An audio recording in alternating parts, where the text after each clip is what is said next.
Magandang gabi, mabibilis sa balita kasabay na uwian, hapunan at pahinga. Mga up-to-date na balita ngayong araw ng Huwebes, garantisadong mabilis lang to.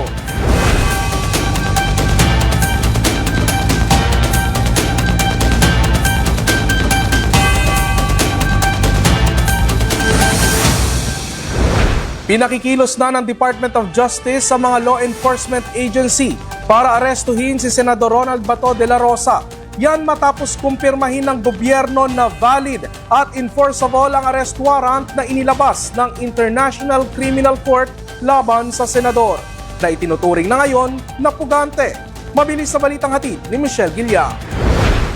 Anumang oras ngayon pwede nang arestuhin si Senator Bato de la Rosa ayon sa Department of Justice. Yan ay sa bisa ng warrant of arrest ng ICC na inakusahan siyang kasabwat sa reklamong crimes against humanity laban kay dating Pangulong Rodrigo Duterte. Sa press briefing ngayong araw, sinabi ni Justice Secretary Frederick Vida na may 4 na basehan kung bakit maaari nang ipatupad ang warrant laban kay De La Rosa.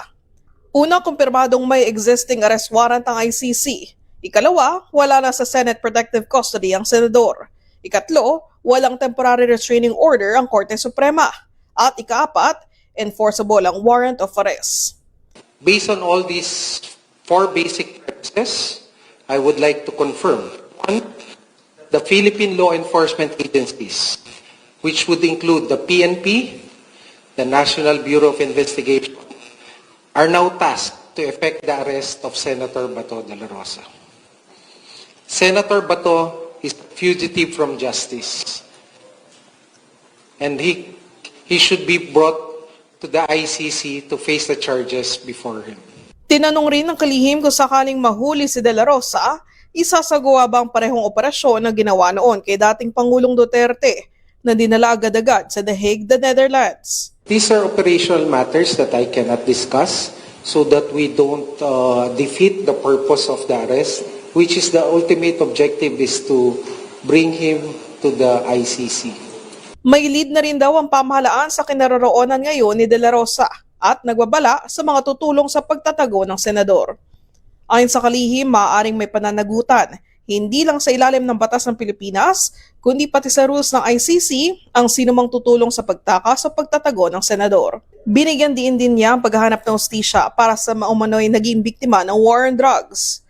Yung mga kababayan natin na naghahanap ng katarungan, ngayon, patay na sila eh.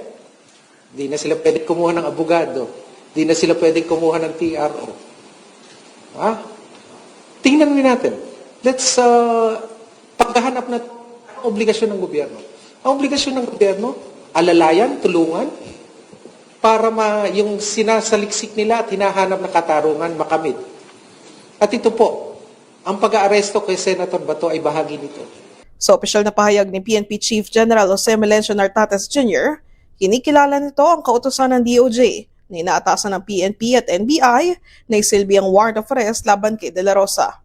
Ayon pa sa opisyal, gagampanan nila ang kanilang mandato alinsunod sa umiiral na batas, due process at standard operational procedures. Nitong Miyerkules, tinanggihan ng Supreme Court ang hiling ng kampo ni Senator De La Rosa na Temporary Restraining Order o TRO, pati na rin ng status quo ante-order. Sa kabila nito, sinabi ng legal team ni De La Rosa na buhay pa rin ang kanilang pangunahing kaso sa Korte Suprema. Sa pahayag ni Attorney Israelito Torion, iginit nilang nananatiling nakabinbin ang malalaking constitutional issues, kabilang na kung maaari bang maaresto ang isang Pilipino base sa proseso ng isang foreign tribunal na wala ng intervention ng Philippine courts. Maghahain din daw sila ng motion for reconsideration habang patuloy na ipinaglalaban ng soberanya ng bansa at pagprotekta sa mga Pilipino. Binigyan din naman ng Office of the Solicitor General o OSG na wala ng legal na hadlang para ipatupad ang ICC warrant laban sa senador. Ayon sa OSG, ang pagtanggi ng Korte Suprema na maglabas ng TRO ay indikasyon na wala itong nakikitang dahilan para pigilan ang implementasyon ng warrant. Ang isa sa mga senador na bumoto sa ratification ng Rome Statute noong 2011, iginiit na mali umano ang argumento na hindi dapat kilalanin ng ICC warrant dahil hindi ito inilabas ng korte sa Pilipinas. Ayon kay former Senate President at former Justice Secretary Franklin Drilon, hindi foreign court ang ICC kundi isang international tribunal na binuo sa ilalim ng Rome Statute. Anya hindi dapat mabalewala ang panawagan para sa hustisya ng libo-libong pamilya ng mga nasawi sa war on drugs. Sinagot naman ng palasyo ang pahayag ni Drilon at sinabing makakaasa ang dating senador ng mabilis na aksyon sa kaso ni Senator De La Rosa. Michelle Giliang para sa All TV News, Channel 2. Sa July 6, posibleng simulan ang impeachment trial kay Vice President Sara Duterte. Base na rin sa mga napag-usapan sa caucus ng mga senador. Yan ang ibinahagi ni Senador Erwin Tulfo. Tatapusin muna kasi ang pre-trial proceedings bago ang formal na trial. Usapin din ngayon kung maaari bang bumoto sa paghuhusga si Senador Bato de la Rosa, gayong posibleng hindi na ito magpakita. Narito ang report. Ngayong epektibo na ang writ of summons kay Vice President Sara Duterte, gumugulong na ang 10 araw na palugit upang tumugon ang kanyang kampo. Matapos nito ay may 5 araw naman ang prosecution panel para sagutin ang tugon ng bise. Ibinahagi ni Senador Erwin Tulfo ngayong araw na napagkasunduan sa isinagawang caucus ng Senado kahapon na sa July 6 ang inaasahang pagsisimula ng formal na impeachment trial kay VP Sara. Napag-usapan na rin daw ang panukala sa buong impeachment calendar. Matapos ang sagutan sa writ of summons ng depensa at prosekusyon, magpapatuloy ang pre-trial proceedings. Kabilang dito ang pagmamarka ng ebidensya, pagsusumite ng mga patotoo ng mga witness, at ang iba pang dokumentong gagamitin sa formal na paglilitis. Dahil sa mga ito, napag-usapang July 6 ang takdang petsa. Sa ilalim ng planong schedule, magsasagawa muna ng regular session ang Senado tuwing Lunes mula alas 10 ng umaga hanggang 1:00 ng hapon. Susundan ito ng impeachment proceedings, simula yan alas 2 ng hapon hanggang gabi kung kinakailangan. Posible ring idaos ang impeachment trial tuwing Martes at Miyerkules, habang ilalaan naman ang Huwebes para sa committee hearings at pagsusumite ng pleadings na magkabilang panig. Sinabi rin ni Senador Erwin Tulfo na maganda kung formal na ilalabas sa publiko ang magiging schedule ng paglilitis upang masubaybayan ito ng mga mamamayan sa pamamagitan ng media at social media platforms. Dagdag pa niya, maaari ring paikliin ng Senado ang break nito matapos ang SONA ng Pangulo upang agad na maituloy ang impeachment proceedings. Batay sa nagdaang impeachment trial sa kaso noon ni Chief Justice Corona taong 2012, tumagal ng 5 buwan ang paggulong nito sa Senate Impeachment Court. Sa panig naman ng prosekusyon, sinabi nilang unang ilalatag sa paglilitis ang reklamong high crimes dahil sa grave threats umano ni VP Sara sa Pangulo at kay First Lady Liza. Sunod ang umano'y unexplained wealth ng bise, issue ng confidential funds at panunuhol o bribery. Ani pa ni Ridon, posibleng wikang Filipino o Tagalog ang maging pinakalingwahe sa impeachment trial para na rin daw makasunod ng maayos ang publiko.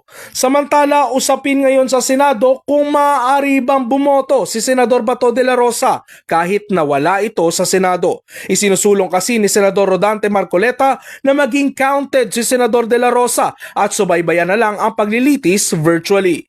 Para kay Senador Tulfo, tinututulan ito ng nakararami sa minorya. Kinakailangan kasing personal na dumalo ang mga senador sa paglilitis at iginiit niyang pinayagan lamang ang remote participation noong kasagsagan ng COVID-19. Iba na raw ngayon dahil normal na ang sitwasyon.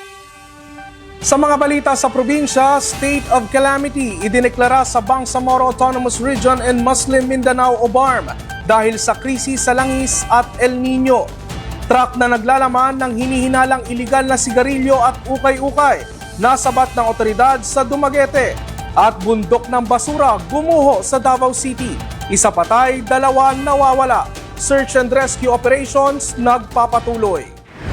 Patuloy ang search and rescue operations ng otoridad sa 2 senior citizen matapos gumuho ang bundok ng basura sa Barangay New Carmen, Tubok District, Davao City kahapon. Kinilala mga nawawala na sina Luisa, 78 taong gulang at Rosita, 67 years old. Isa ang kumpirmadong nasawi, habang 2 naman ang naitalang nasaktan. Ayon sa Davao City Police Office o DCPO, kinilala ang nasawing biktima na si Cristel, 31 anyos at residente malapit sa nasabing landfill.